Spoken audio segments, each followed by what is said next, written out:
రంగంపేట మండలంలో పలు అభివృద్ధి పనులకు ఎమ్మెల్యే నల్లమిల్లి రామకృష్ణారెడ్డి ప్రారంభోత్సవం శంకుస్థాపనలు చేశారు. ఈ సందర్భంగా ఎమ్మెల్యే మాట్లాడుతూ రాష్ట్రంలో ఉన్న గ్రామాన్ని అభివృద్ధి లక్ష్యంగా కూటమి ప్రభుత్వం పనిచేస్తుందని, కూటమి ప్రభుత్వం ఏర్పడి సంవత్సరమైన నేపథ్యంలో ప్రభుత్వ ఆదేశాల మేరకు విజయోత్సవాలు నిర్వహిస్తున్నామన్నారు. అమ్మకు వందనంపై గత ప్రభుత్వం అవాకులు చవాకులు మాట్లాడటం మంచి పద్ధతి కాదన్నారు. ఎమ్మెల్యే నల్లమిల్లి అభివృద్ధి పనులు భాగంగా రంగంపేట ప్రాథమిక ఆరోగ్య కేంద్రంలో 60 లక్షల రూపాయలతో నిర్మించిన బ్లాక్ పబ్లిక్ హెల్త్ యూనిట్ మరియు 6 పడకల యూనిట్ భవనంను ప్రారంభించారు.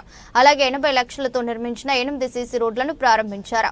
దొడ్డిగుంట గ్రామంలో 20 లక్షల రూపాయలతో సీసీ రోడ్ నిర్మాణానికి శంకుస్థాపన, సుభద్రంపేటలో 10 లక్షల రూపాయలతో సీసీ రోడ్ నిర్మాణానికి శంకుస్థాపన, ముకుందవరం గ్రామంలో 20 లక్షల రూపాయలతో నిర్మించిన 2 సీసీ రోడ్లను ప్రారంభోత్సవం, జీతొంతమూరు గ్రామంలో 15 లక్షల రూపాయలతో సీసీ రోడ్ నిర్మాణానికి శంకుస్థాపన, జీతొంతమూరులో 19 లక్షల రూపాయలతో నిర్మించిన 2 సీసీ రోడ్లను ప్రారంభోత్సవం, జీతొంతమూరు శివారు బాలవరం గ్రామంలో 9 లక్షల రూపాయలతో నిర్మించిన సీసీ రోడ్ను ఎమ్మెల్యే నల్లమిల్లి రామకృష్ణారెడ్డి ప్రారంభించారు.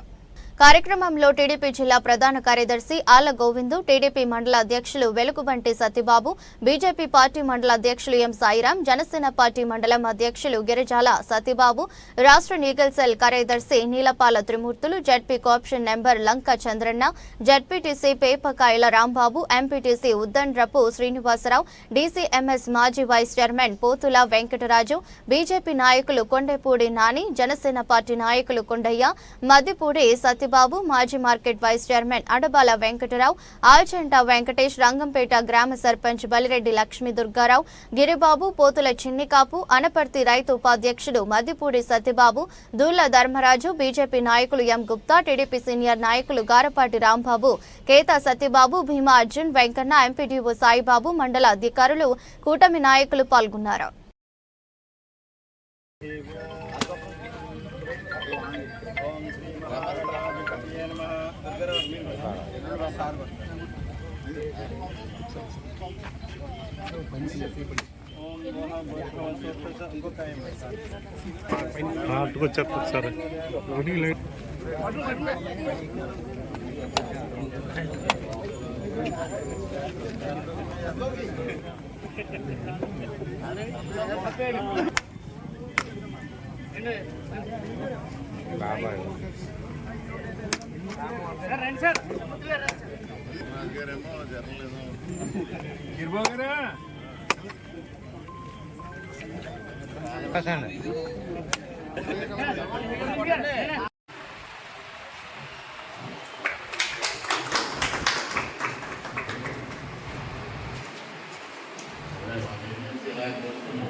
రామకృష్ణారెడ్డి గారి నాయకత్వం, రామకృష్ణారెడ్డి గారి నాయకత్వం, రామకృష్ణారెడ్డి గారి నాయకత్వం.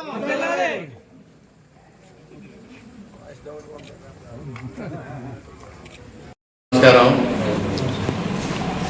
రేపటికి ఆంధ్రప్రదేశ్ రాష్ట్రంలో కూటమి ప్రభుత్వం ఏర్పడి మంత్రివర్గం ప్రమాణ స్వీకారం చేసి సంవత్సరం అవుతున్న నేపథ్యంలో ఈరోజు రాష్ట్ర వ్యాప్తంగా అన్ని గ్రామాల్లో అభివృద్ధి కార్యక్రమాలు ప్రారంభోత్సవాలు, శంకుస్థాపన కార్యక్రమం ప్రభుత్వ ఆదేశాల మేరకు నిర్వహించడం జరుగుతూ ఉంది. ముఖ్యంగా గత 2 రోజులుగా విజయోత్సవాలు నిర్వహించుకుంటూ రేపు రాష్ట్ర పరిధిలో పెద్ద ఎత్తున కార్యక్రమం చంద్రబాబు నాయుడు గారు, పవన్ కళ్యాణ్ గారు ఆధ్వర్యంలో నిర్వహించుకోవడం జరుగుతూ ఉంది. మరి కూటమి ప్రభుత్వం వచ్చిన తర్వాత అభివృద్ధిని, సంక్షేమాన్ని మేళవించి సుపరిపాలన ధ్యేయంగా ముందుకు వెళ్ళడం జరుగుతూ ఉంది. ఇప్పటికే ఈ నియోజకవర్గంలో దాదాపుగా 95 కోట్ల రూపాయలు అభివృద్ధి కార్యక్రమాలు నిర్వహించాం. మరలా ఈరోజు కొంత దాదాపు 10 కోట్ల వరకు రావడం జరిగింది. అంటే 12వ తేదీ నాటికి 100 కోట్ల మార్కు దాటం అనేది ఈ సందర్భంగా తెలియజేస్తూ ఉన్నాం. అదేవిధంగా అనేక అభివృద్ధి కార్యక్రమాలు ఇంకా పట్టాలెక్కించే దిశలో ఉన్నాయి. తప్పనిసరిగా అవన్నీ సాధిస్తాం. అదేవిధంగా సంక్షేమ కార్యక్రమాల గురించి జగన్మోహన్ రెడ్డి గారు కానీ, వారి అనుయాయులు కానీ కొన్ని నవాస్తవాలు మాట్లాడడం జరుగుతూ ఉంది. ఇవాళ తల్లికి వందనం కార్యక్రమాన్ని రేపటి నుంచి ప్రారంభించడం జరుగుతూ ఉంది. ముఖ్యంగా ఒకసారి మాట్లాడే వైఎస్ఆర్సీపీ నాయకులు ఒక్కసారి 6 సంవత్సరాల క్రితానికి వెళ్తే అమ్మఒడి కార్యక్రమాన్ని ఎంతమంది పిల్లలు ఉంటే అంతమందికి ఇస్తామని చెప్పిన వాగ్దానాన్ని ఎన్నికలైన వెంటనే ఒక్క బిడ్డకు మాత్రం ఇస్తానని మాట మార్చారు. అదేవిధంగా పెన్షన్ 3000 చేస్తామని 5 సంవత్సరాలు పూర్తయ్యే వరకు 3000 అందిమన్న పరిస్థితిని చూసాం. అదేవిధంగా అమ్మఒడి చివరి సంవత్సరానికి వచ్చేటప్పటికి ఆ కార్యక్రమం ఎంత నిర్వీర్యమైందో చూసాం. అటు అభివృద్ధి లేదు, సంక్షేమం లేదు, అప్పులు మాత్రం మిగిల్చారు. అటువంటి ఆర్థిక సంక్షోభంలో కూడా ఇవాళ అభివృద్ధిని సంక్షేమాన్ని మేళవించి సుపరిపాలన చేయడం, కేంద్ర ప్రభుత్వ సహకారంతో పెద్ద ఎత్తున నిధులు సాధించి ఇవాళ అభివృద్ధి కార్యక్రమాలను దిశగా వెళ్తా ఉన్నాం. కనపర్తి నియోజకవర్గంలో 95 కోట్లు జరిగినాయి అంటే రాష్ట్ర వ్యాప్తంగా ఏ విధంగా జరిగిందనేది ఒక్కసారి ఆలోచన చేయాల్సిన అవసరం ఉంది.